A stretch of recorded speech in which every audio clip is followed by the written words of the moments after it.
Baik, Assalamualaikum warahmatullahi wabarakatuh. Pada video kali ini, kita akan membahas tentang mengenal algoritma dan flowchart pada dasar komputer dan pemrograman. Yang pertama, apa sih algoritma itu? Jadi, algoritma itu adalah proses atau serangkaian aturan yang harus diikuti dalam perhitungan atau operasi pemecahan masalah lainnya, terutama pada komputer.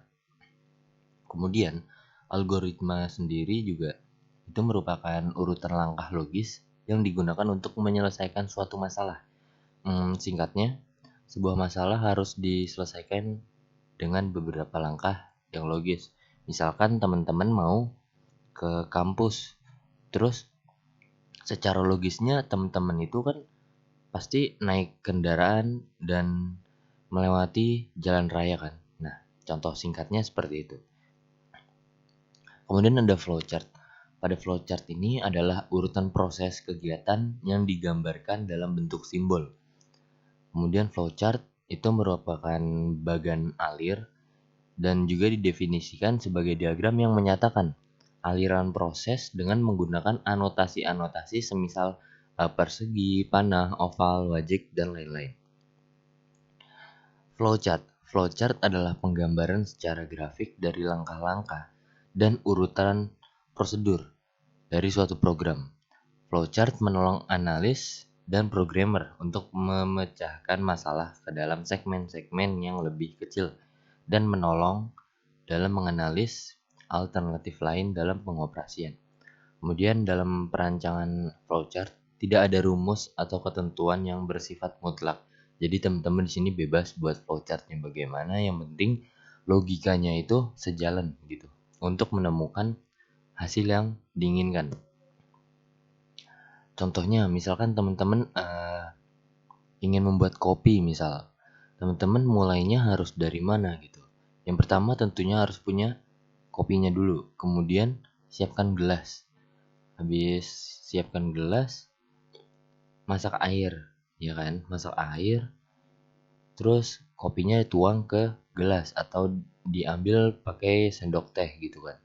Tunggu airnya mendidih, baru dituangkan ke gelas dan diaduk. Nah, baru selesai. Itu adalah flowchart seperti itu gambarannya. Jadi ada input, proses, output. Inputnya apa? Inputnya ya misalnya tadi masukkan air, kemudian masukkan kopinya ke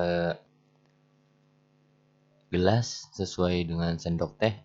Kemudian prosesnya itu apa? Prosesnya itu teman-teman masak air tadi hingga mendidih. Kemudian outputnya ya itu kopinya jadi seperti itu. Kemudian selanjutnya ada pedoman nih. Untuk pedoman pembuatan flowchartnya, yang pertama, flowchart digambarkan dari halaman atas ke bawah dan dari kiri ke kanan. Kemudian yang kedua, aktivitas yang digambarkan harus didefinisikan secara hati-hati. Dan definisi ini harus dapat dimengerti oleh pembacanya. Jadi teman-teman, walaupun membuat flowchart itu tidak ada ketentuan atau bisa dibilang bebas sesuai logika kita, jadi tetap perlu hati-hati. Jadi tujuannya flowchart ini memudahkan kita untuk menganalisa seperti itu, untuk mengetahui oh ini alurnya begini loh, seperti itu. Selain itu juga untuk dapat dimengerti oleh pembaca lainnya gitu. Kemudian yang ketiga, kapan aktivitas dimulai dan berakhir harus ditentukan secara jelas. Jadi nanti pada flowchart itu menggunakan simbol tertentu, nanti ada di slide selanjutnya saya tunjukkan. Kemudian di situ harus jelas mana mulai dan mana selesai gitu. Kemudian yang keempat, setiap langkah dari aktivitas harus diuraikan. Jadi di flowchart ini apa yang teman-teman ingin lakukan dan ingin mendapatkan hasilnya, jadi diuraikan, dijelaskan dengan detail gitu. Ini nanti lagi ngapain, untuk mendapatkan apa, kayak gitu. Kemudian yang kelima, setiap langkah dari aktivitas harus berada pada urutan yang benar. Jadi ini step by step begitu, seperti yang membuat kopi saya contohkan tadi. Kemudian yang keenam, lingkup dan rank dari aktivitas yang sedang digambarkan harus ditelusuri dengan hati-hati. Dan yang terakhir, gunakan simbol-simbol flowchart yang standar. Nah, ini adalah simbol flowchart yang standar atau yang sering digunakan. Ada flow atau arah, kemudian on page, kemudian ada off page atau off page reference, terminator, proses, decision, input output, manual operation, dokumen, dan lain sebagainya. Nanti teman-teman bisa lihat di PowerPoint. Kemudian ada jenis flowchartnya. Jenis flowchart di sini yang pertama ada flowchart dokumen, yang dimana untuk flowchart dokumen ini biasa disebut paperwork flowchart. Kemudian flowchart ini juga berfungsi untuk menelusuri alur form dari satu bagian ke bagian yang lain, termasuk bagaimana laporan diproses, dicatat, atau disimpan. Dan yang kedua, maaf ini salah, nanti diganti. Kemudian yang kedua itu ada flowchart program. Flowchart program ini menggambarkan secara rinci prosedur dari proses program. Kemudian flowchart program ini terdiri dua macam. Yang pertama, flowchart logika program. Yang kedua itu flowchart program komputer terinci, gitu. Kemudian yang ketiga flowchart proses. Nah, untuk flowchart proses ini adalah cara penggambaran rekayasa industrial dengan cara merinci dan menganalisis langkah-langkah selanjutnya dalam suatu prosedur atau sistem. Kemudian yang keempat itu ada flowchart system. Untuk flowchart system ini flowchart yang menampilkan tahapan atau proses kerja yang sedang berlangsung. Jadi misalkan ya contoh singkatnya seperti membuat kopi tadi, seperti itu. Kemudian yang kelima ada flowchart skematik. Untuk yang skematik ini yaitu menampilkan alur prosedur suatu sistem hampir sama dengan flowchart system, tapi ini beda gitu. Kalau skematik itu penggunaan simbol-simbol dalam menggambarkan alurnya.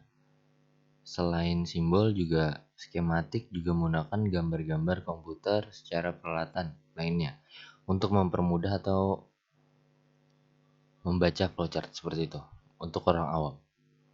Nah, fungsinya sekarang, fungsi flowchart itu ada 4. Yang pertama, memastikan program mempunyai alurnya sendiri. Yang kedua, melihat keseluruhan program. Yang ketiga, melihat proses sebuah program saat dijalankan. Dan yang terakhir itu pedoman dalam menyusun atau membangun sebuah aplikasi. Kemudian ini adalah contohnya, contoh flowchart dengan satu kondisi dan beberapa proses atau input. Yang pertama itu mulai. Di sini mulai, teman-teman menggunakan simbol ini. Kalau teman-teman belum hafal, teman-teman nanti bisa sambil lihat ini. Kita menggunakan terminator dimulai dan selesai seperti itu. Kemudian masukkan bilangan bulat. Nah, ini simbol apa sih yang untuk masukkan atau input-input? Bisa kita lihat di sini adalah simbol input output. Nih, simbol input output. Kemudian setelah itu ada persegi, bilangan dibagi 2 dengan operasi sisa bagi. Persegi itu adalah proses.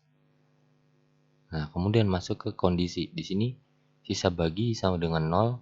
Jika iya, maka hasilnya genap. Kalau udah genap ya udah berarti udah selesai. Karena ini program flowchart untuk menentukan bilangan ganjil atau genap. Jadi logikanya gini teman-teman. Jadi teman-teman mulai, kemudian masukkan bilangan bulat. Gitu kan, bilangan bulat untuk menentukan ini adalah bilangan ganjil atau enggak. Kemudian setelah input, maka angkanya ini akan diproses. Nah, prosesnya ini kita buat dengan artian bilangan dibagi 2 dengan operasi sisa bagi. Gitu kan. Itu prosesnya. Kemudian setelah proses masuk ke kondisi. Angka bilangan bulat yang tadi kita masukkan itu gimana setelah dioperasikan di persegi ini gitu. Nah, nanti di sini kondisinya sisa bagi sama dengan 0. Jika sama dengan 0 berarti genap kan? Berarti iya. Berarti setelah masuk ke genap langsung ke arah selesai gitu. Berarti udah dapet dong. Berarti angka yang teman-teman masukkan itu adalah bilangan genap begitu. Tapi misalkan angka yang teman-teman masukkan itu bukan sama dengan 0, berarti hasilnya ganjil. Berarti masuk ke alur tidak gitu. Setelah ganjil ya udah langsung selesai. Jadi begitu flowchart untuk menentukan bilangan ganjil atau genap. Selanjutnya di sini ada flowchart membuat kopi yang tadi saya contohkan di slide sebelumnya. Jadi pertama teman-teman mulai. Jadi untuk membuat kopi itu teman-teman harus punya kemasan kopi tentunya. Terus kemudian buka kemasan kopi, setelah dibuka masuk ke proses tuang kopi ke dalam gelas.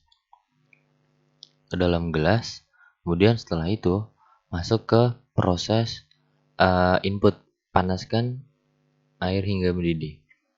Gitu. Panaskan air hingga mendidih, berarti ini nanti akan digabungkan dengan proses. Jadi begini teman-teman. Di sini kan jelas itu tadi simbol input output menyatakan proses input atau output tanpa tergantung peralatan. Gitu teman-teman. Jadi untuk yang memanaskan air hingga mendidih itu menggunakan simbol input untuk diproses. Nah, setelah mendidih airnya maka bisa dituangkan ke dalam gelas. Gitu. Setelah dituangkan ke dalam gelas, yaudah, berarti kopinya tinggal diaduk hingga rata. Setelah itu selesai. Nah, ini adalah urutan atau serangkaian langkah untuk membuat kopi. Mungkin itu saja yang dapat saya paparkan. Kurang lebihnya mohon maaf. Wassalamualaikum warahmatullahi wabarakatuh.